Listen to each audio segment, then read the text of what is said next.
আজ চতুর্দিকে একটাই কথা উঠছে ভাঙর জুড়ে, একটাই কথা, হসপিটাল কই, হসপিটাল কই। কেন রে বাবা, 5 বছরে কথা একবারও তুললিনি, আজকে তুলছিস কেন? তাহলে উদ্দেশ্য হসপিটাল নয়, উদ্দেশ্য ভোটের সময় আব্বাসের কথাটা তুলে নওশাদের ক্ষতি করব। তোর নিয়ত ভালো নয় তো। তোর যদি হসপিটালই লক্ষ্য থাকতো তাহলে তুই তো 2 মাস আগেও বলতে পারতিস, 2 বছর আগেও তো বলতে পারতিস যে হসপিটালটা কই। কথা বুঝে আসছে না? নাই। এবারে আমি একটু উদাহরণ দিচ্ছি, বলবেন। আপনারা অনেকে ভুক্তভোগী আছেন।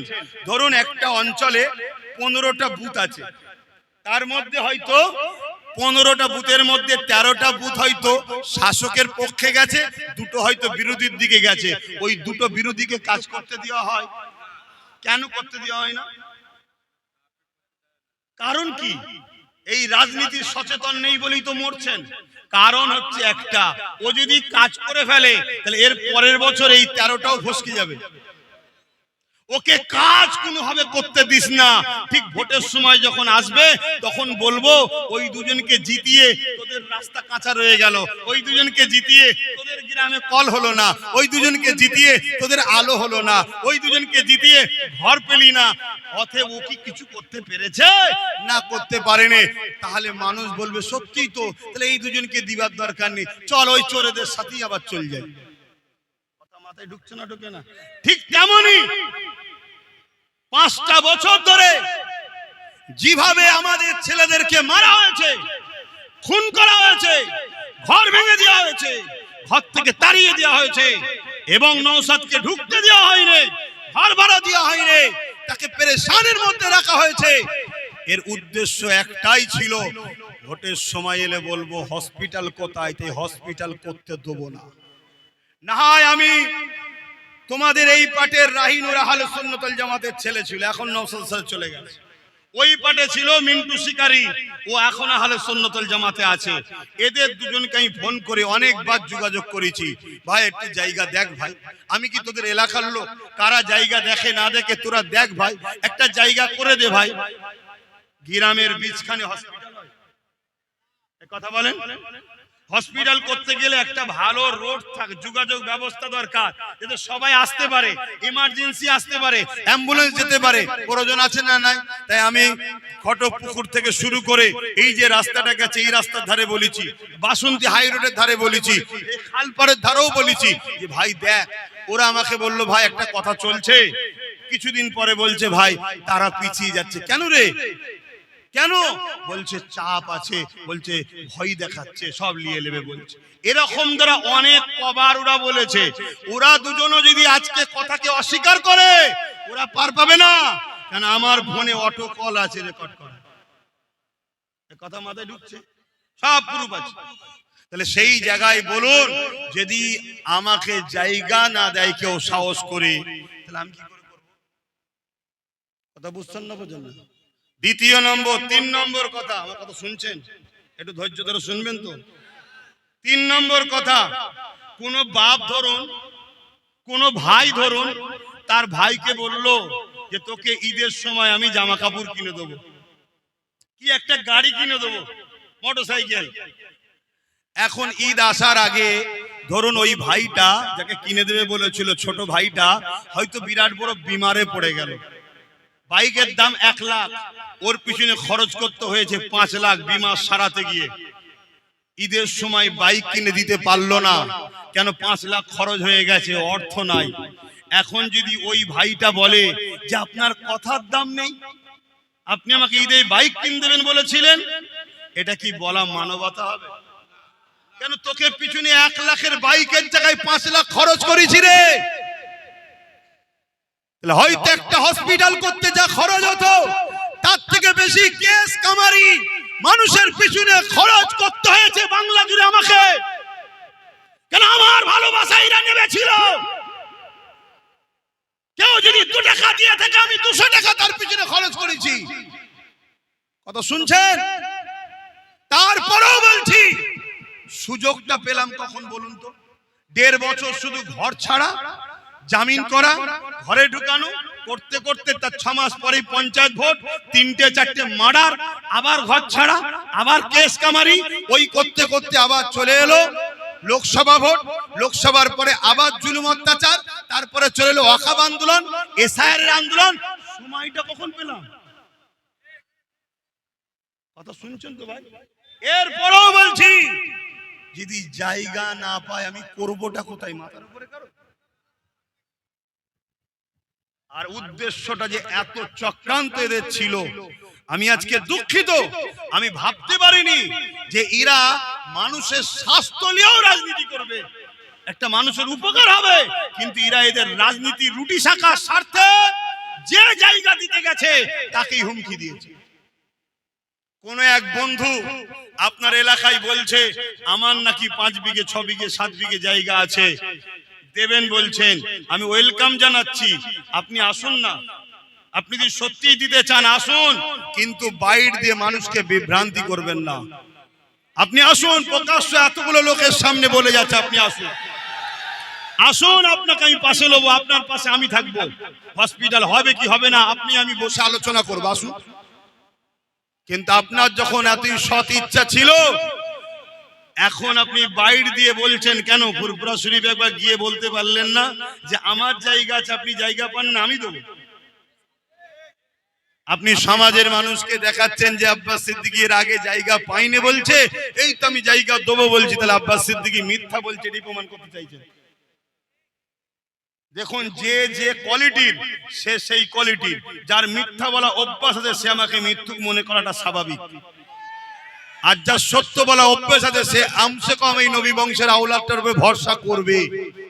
আর এই 5টা বছরের মধ্যে আপনি খেয়াল করুন, নলেজশ্রীতে 3টে বড় বড় বিল্ডিং এর কাজ তৈরি করেছেন, তাহলে ওখানে 2টো করে একটা এখানে করতে পারতাম না? আরেকটা কথা বলে যাচ্ছি, যখন আমার বিষয়ে কথা উঠেছে তাহলে আমার একটু তোলা দরকার তো, নাকি আমার একটু তোলা দরকার তো। আমি বলেছিলাম কোথায় এই কথাটা? ভোজেরহাট মাঠে। আমি কি বলেছিলাম? পুরো কথা হচ্ছে না, পুরো কথা হচ্ছে না। আমি বলেছিলাম ভাঙর ও ক্যানিং যদি আল্লাহ জিতায়, আমি হসপিটাল করব সুলতান আসগর আলী হুজুরের নামে। তারপরে বলেছিলাম যদি আমার ভাই হেরেও যায় তারপরেও আমি হসপিটাল করে দেব। এটা হলো পুরো কথা, তাই তো নাকি? তারপরের দিনে রাজ্যের সিএম, যার হাতে পুরো রাজ্য, যার হাতে সাগর, টাকার সাগর, মানুষের ট্যাক্সের টাকা, দেশের টাকা, জনগণের টাকা, যার হাতে পুলিশ, যার হাতে গুন্ডা, যার হাতে সবকিছু, সে তো তারপরের দিন এসে বলেছিল ভাঙরে একটা হসপিটাল করার আমারও শখ। 3বার টেন্ডার হয়েছে, বলেছে না বলেন? কই তাকে কবার জিজ্ঞেস করেছেন ও দিদি হসপিটাল কই? তাহলে এই 18 তারিখে যখন আসবে একবার জিজ্ঞেস করা দরকার আছে না নাই? যে ভাইটা নওশাদকে জিজ্ঞেস করলো হসপিটাল কই, তুমি যদি সত্যি হসপিটাল দরদি হও ওই দিন মমতার মিটিং এ গিয়ে একবার বলো ও দিদি হসপিটালটা কই। তোমার গায়ে চামড়া থাকবে কি দেখে লিও তো। কিন্তু আমরা ও লাইনের লোক নয়, আমরা জুলুম করব না।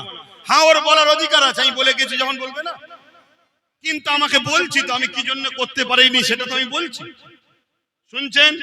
তারপরে এই ভাঙরে 2টো হসপিটাল আছে না নাই? 2টো হসপিটাল ভালো দিকে না খারাপ দিকে? ভাঙরের বেশিরভাগ মানুষকে কলকাতায় যেতে হয় না, হয় না? তাহলে ওই 2টোকেও তো সারাবার ক্ষমতা রাজ্য সরকারের হয়নি। 15 বছর যে ক্ষমতায় বসে আছে, কয়েক লক্ষ মিলিয়ন কোটি টাকা যার হাতে আছে, পুলিশ তার, সব তার। এই ভাঙরে যদি নওশাদের জায়গায় অন্য কেউ এমএলএ হতো, এই ভাঙরকে এয়ারপোর্টের নামে সই করে একদিন দখল করে সব ঘর বাড়ি ভেঙে দখল করে নেওয়া হতো। তা তোমার যখন জায়গাও আছে, তা তোমার মমতা হসপিটাল করলো না কেন একবার জিজ্ঞেস করেছো কি তুমি? আচ্ছা আব্বাস সিদ্দিকী করেন, তোমার বলার অধিকার আছে, আমি বলছি তো অধিকার আছে, আমি সাফাইওটা দিয়েছি কেন করতে পারিনি। কিন্তু রাজ্য সরকারকে কখনো জিজ্ঞেস করেছো 10,000 মাদ্রাসা গেল কোথায়? একটু বলবেন তো। রাজ্য সরকারকে কখনো জিজ্ঞেস করেছো ফুরফুরা শরীফের উন্নয়ন কি বলে পর্যটক কেন্দ্র গেল কোথায়? রাজ্য সরকারকে জিজ্ঞেস করেছো তুমি বলেছিলে ভাঙরে হিমঘর করব, সেই হিমঘরটা গেল কোথায়? কখনো জিজ্ঞেস করেছিলে যে ভাঙরের মানুষ তাদের বুক চিরে দিয়েছে, সাহেবরা হাঁকবে ভাঙরের বুকের উপর দিয়ে যাবে, সাহেবরা মুতবে কলকাতায় ভাঙরের বুকের উপর দিয়ে যাবে, ভাঙরের লোকেরা বুক চিরে দিয়েছে, হাজার হাজার মশার আক্রান্তে বছরে ছেলেরা রোগ হচ্ছে কেন? এটাকে সুন্দর করে খনন করে বিরাট বড় পাইপলাইন করে ড্রেনেজ সিস্টেম করে সাহেবদের গুমুত গুলোকে কি এই মানুষের বুকে কি ভাঙরের উপর দিয়ে নিয়ে যাওয়া যায় না? কথা বুঝে আসছে না? নয় কেন তোমার হাতে তো পুরো রাজ্য, করতে পারতো না? পারতো না? আরে কথা বলছেন না কেন? আমার মাত্র একটা এমএলএ, সে নিজে ঢুকতে পারে না, সে নিজে ঘর ভাড়া পাচ্ছে না, সেখানে আমি করতে পারিনি, স্বীকার করছি তো, তার কারণটাও তো বলছি। কিন্তু আজকে রাজ্য সরকার আমার বাড়ি থেকে 12 কিলোমিটার দূরে বড়গেছিয়া বলে একটা জায়গা আছে, নাম শুনেছেন কি জানি না, ওখানে দাঁড়িয়ে পার্টির মিটিং এ দাঁড়িয়ে রাজ্য সরকার বলছে আমি ফুরফুরায় রেল করে দিয়েছি।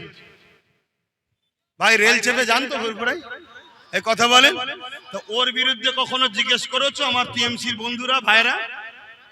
জিজ্ঞেস করেছো? ঘুরিয়ে ফিরিয়ে আব্বাসের বিরুদ্ধে বলো, আব্বাসকে সামনে নিয়ে নওশাদের তো কিছু ফল্ট পাচ্ছ না, লাস্টে এই কথাটা বলো। শুনছেন? আজকে আমি জানতে চাইছি ভাঙরে হসপিটালের ওয়াদা আমি করেছিলাম না নওশাদ? জোরে বলেন, আরে সাহস করে বলেন। যদি এর পরও কারো মনে হয় আব্বাস সিদ্দিকী ভুল করেছে, ওয়াদা করে পূরণ করেনি, তার জন্য দোষী আমি না আমার ভাই। জোরে বলেন। সম্পর্ক যদি কাটতে হয় আমার সাথে কেটে দাও, আমার কথাতে আমার ভাইয়ের উপরে রাগ করো না।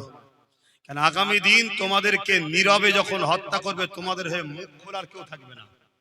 এই ভাঙরকে এয়ারপোর্টের নামে যখন উচ্ছেদ করা হবে তখন তোমাদের পাশে কেউ দাঁড়াবে না। ও তো বেঈমান ও শয়তান জাহান্নামের কুকুর, ও তো সই করে দিয়ে 200-500 কোটি টাকা কেটে পড়বে, তোমার কি হবে? ওর বাড়িতে এখানে নয়। আর যদি বলে নওশাদের বাড়িতে এখানে নয়, নওশাদের বাড়ি এখানে নাও হতে পারে, এখানে প্রত্যেকটা বাড়ির সঙ্গে নওশাদের ঈমানের সম্পর্ক আছে। কিন্তু এই বেঈমান এ তো পালিয়ে যাবে।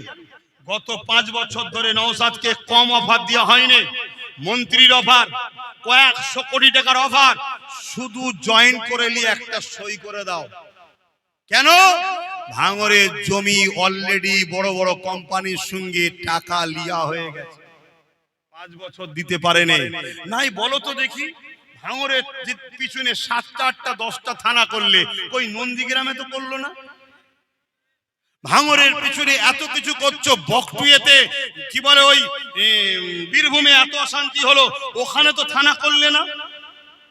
অন্যান্য জায়গায় রাজ্য সরকার 3টে-4টে বিধানসভা নিয়ে একটা প্রোগ্রাম করছে, আর ভাঙরে বাবা দিদি আসছে, ভাইপো আসছে, গায়ক আসছে, গায়িকা আসছে, এত টার্গেট কেন? না, মুসলমান তোরা গোলাম থাকবি, তোরা আবার নেতা হবি কেন? আপনি যে কোনো দলের মুসলমান নেতা দেখুন, ও কিন্তু কারো হাতের নিচই আছে। নওশাদের মাথার উপরে কিন্তু কেউ টিউনিং করার নেই। এই যে স্বাধীনভাবে একটা ছেলে উঠছে, এটাকে কিন্তু মেনে নিতে পারছে না। তবে হ্যাঁ, লাখো কোটি হিন্দু, আদিবাসী, এসসি, এসটি, মুসলমান পুরো বাংলা জুড়ে এখন সবাই নওশাদ নওশাদ করে পাগল।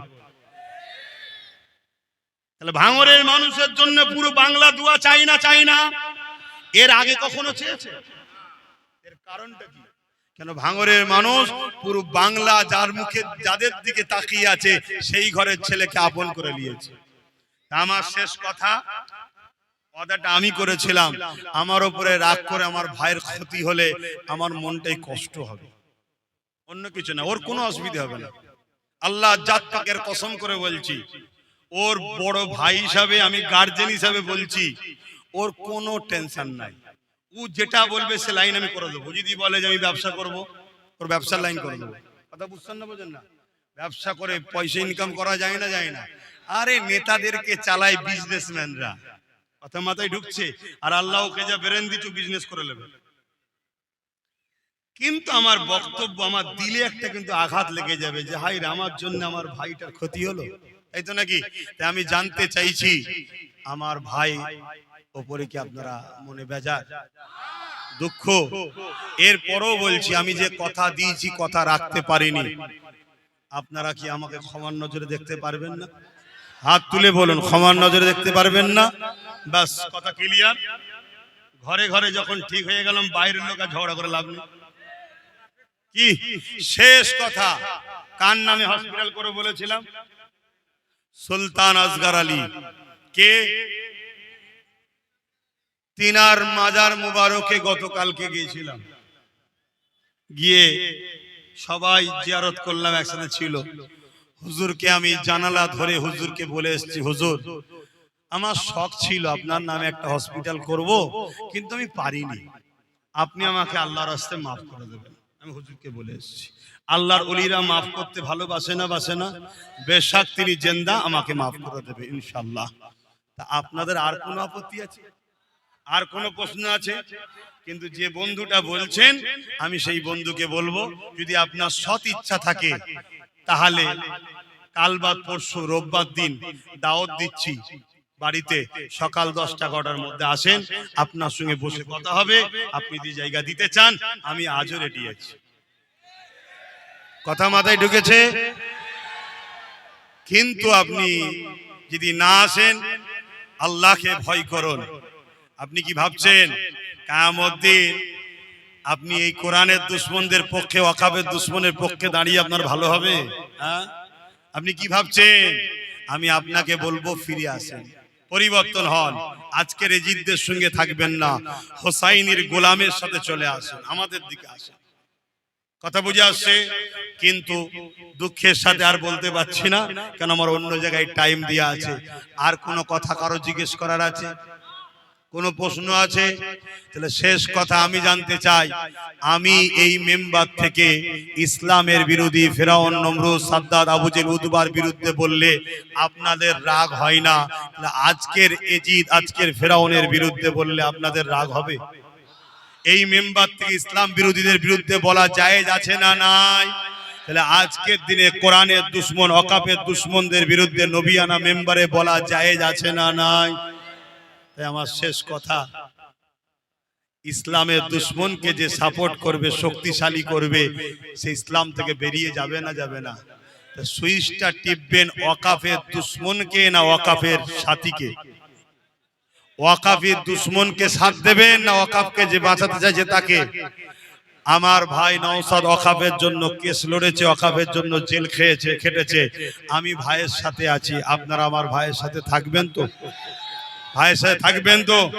আমি জোর করছি, কাউকে জোর করলাম, কাউকে জোর করেছি, এটা আমার ভালোবাসার দাবি, ভালোবাসার মানুষের কাছে।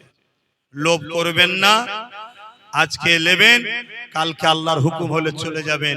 কবরে যে কি মুখ দেখাবেন, আখিরাতে কি মুখ দেখাবেন, এটা মাথায় রাখবেন। শেষ কথা, ভাঙরকে কিন্তু এয়ারপোর্টের নামে শেষ করার প্ল্যান চলছে। সেদিন আপনাকে গুলির সামনে লড়তে হতে পারে।